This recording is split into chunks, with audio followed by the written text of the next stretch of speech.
In previous videos, we've discussed Edo politics, history, and culture. So let's talk about trade. Specifically, we'll be talking about the island of Dejima, Japan's gateway to the world.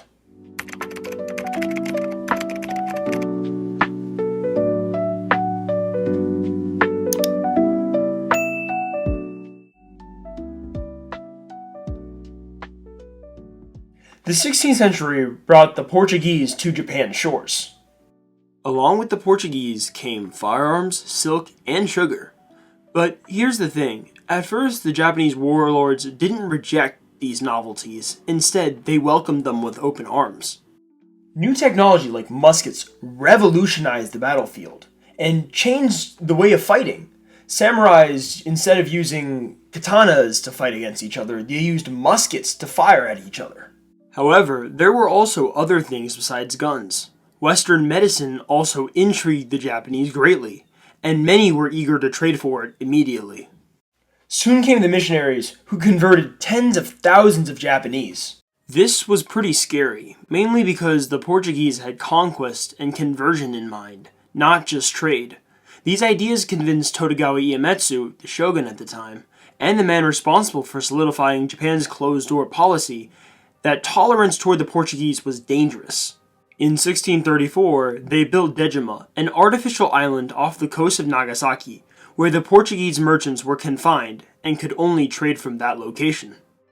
Think of it like the world's first gated community.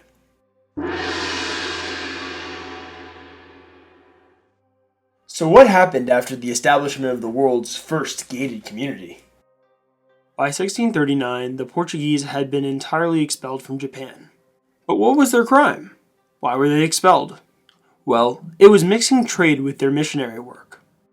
In their place were the Dutch, staunch Protestants that were uninterested in conversion.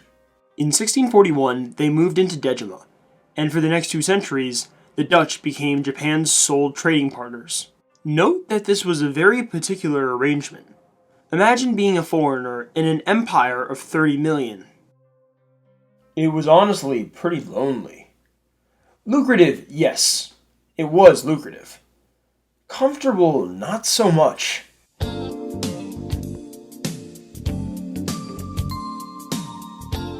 Life on Dejima was confinement, and the Dutch lived under strict surveillance.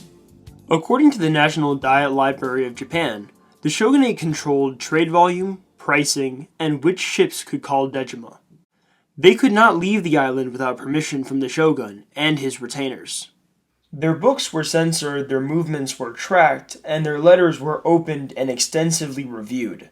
They had no freedom whatsoever. During the Dutch's trips to Edo, they offered gifts like the telescope, clocks, and many exotic animals. It reminded the shogun that there was a world beyond Japan's shores.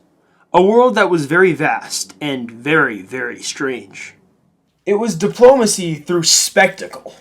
Their goal was to continue to impress the shogun so that they could keep on trading and keep on living in Dejima. But here's the most interesting part.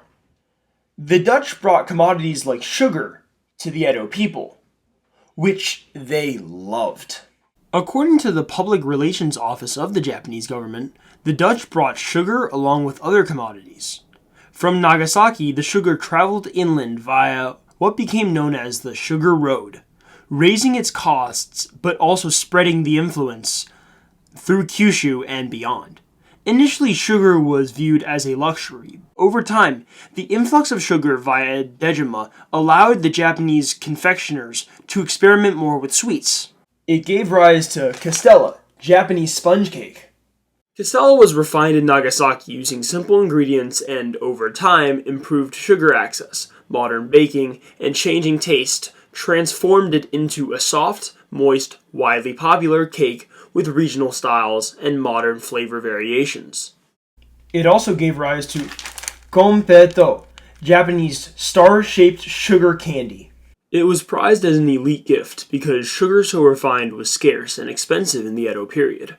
As industrialization expanded, mass sugar production turned it into a common confection and a cultural symbol, now associated with celebrations, common small gifts, and cultural candy rather than luxury.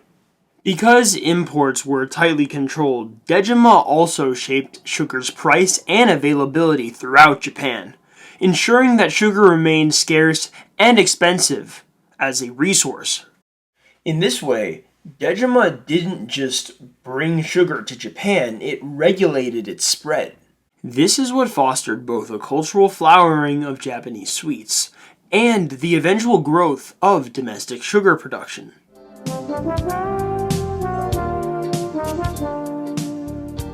But here's the plot twist. Beneath the regulations, restrictions, and everything, knowledge slipped through. Dejima became the conduit for Dutch learning. Japanese physicians learned human anatomy from imported medical books, and astronomers studied European charts of the stars.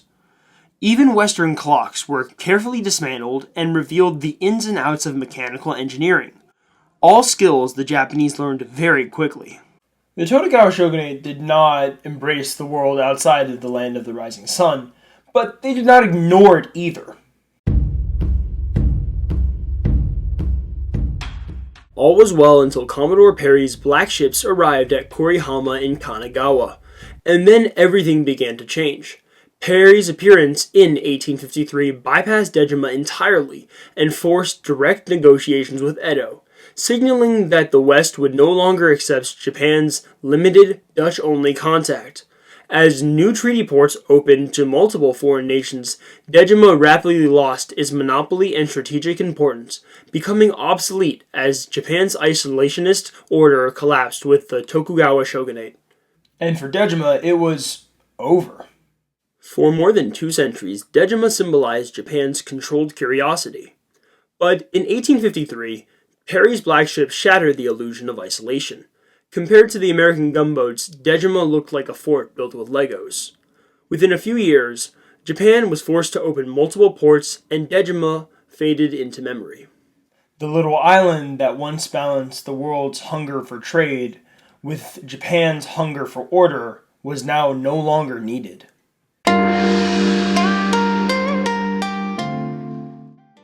Today, countless visitors walk the streets of Dejima. What these visitors see is not merely a tourist attraction, but a symbol of Japan's careful, controlled negotiation and curiosity with the outside world during the Edo period. Dejima was a paradox, an island of isolation that served as a bridge.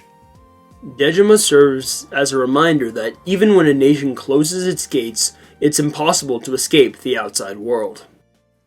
So, if you like this video, don't close your shogunate off to new ideas. Subscribe, like, and comment down below, and ring the notification bell to keep learning. I hope you guys enjoyed this video, and stay curious.